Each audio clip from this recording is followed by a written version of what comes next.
Um, so when I think of separate but not equal, I believe I have always thought of Martin Luther King and the civil rights movement. And in this class, or in the SPED teaching in general, or the SPED classes in general, I think I've taken on a different view, even as a pre law student that did a lot of tort law and studying Supreme Court cases. I had kind of skipped over the Brown versus Board of Education, and that's where civil activism and civil rights really came into play in special education.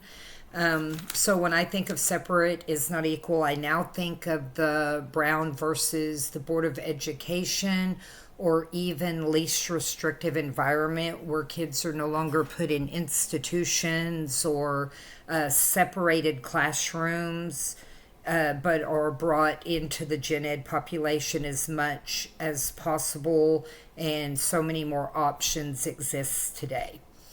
For teaming strategies, my only reference to teaming strategies would be what I experienced in parapro positions and then with my own daughter's IEPs.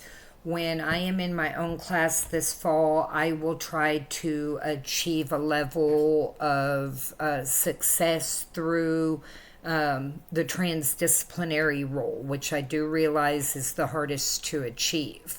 I think it's better. It's a holistic approach. It's intrinsic in nature to work with your other teachers, educators, para pros, services, to make sure that the child's education is met from a holistic approach.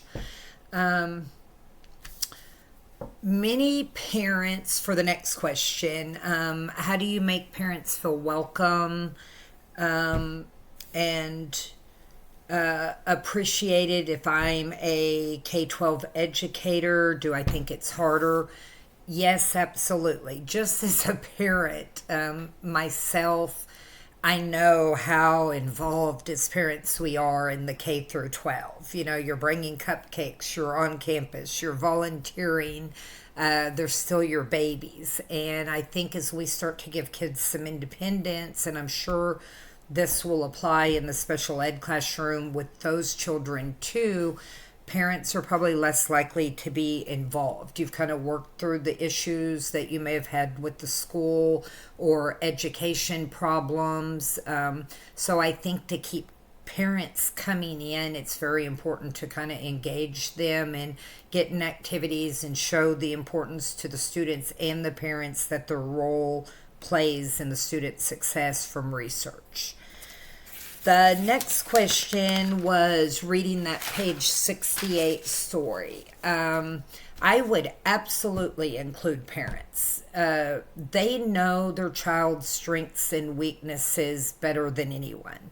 A child walks out of school at the end of the day and spends the rest of their time at home, and it's a valuable time that parents get a lot of knowledge about the delays or deficiencies or the strengths of the child. It doesn't go away at the end of the day. Functioning and learning must continue at home, and it's very important to set parents up for success. With two dyslexic daughters, I spent hours crying at the counter while they cried, while we tried to do math homework or reading homework or studying for spelling tests. And I sure wish I'd had more support from within the school system or teachers. I don't get me wrong, they had great teachers and great people, but I was at a loss, and I felt I was all alone to research. I relied on my parents, who one was in special education and another a superintendent, and they really are the ones that propped me up and headed me in the right direction. I would give resources to parents as much as I can, or what's available, and the things we've learned about resources in this class in summer one is that there's a lot available. So I think it's part of our responsibility, and it's going to make it better for the student, the families, and the teachers. GT, observation in the classroom can help identify giftedness in culturally diverse groups was what I got out the main aspect of that chapter, and that kind of blew me away because I'm a proponent for gifted kids being in a different classroom, and in the evaluation process I believe kids should be observed and tested. I know you can't do just IQ testing in general anymore. It has to have other things to back it up. But I think the gifted and talented population goes way underserved. Community based organizations, following IEPs into high school, follow up with students after high school when possible. Everything we've learned about the transition services. I want to share a quick little story. My daughter, when she went to college, took her IEP with her. Her older sister did not.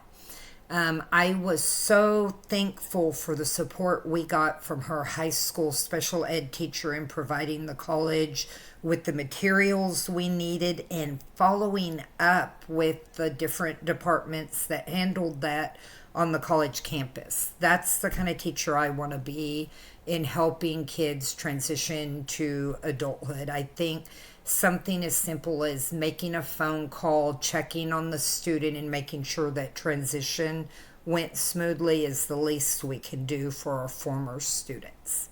Thank you.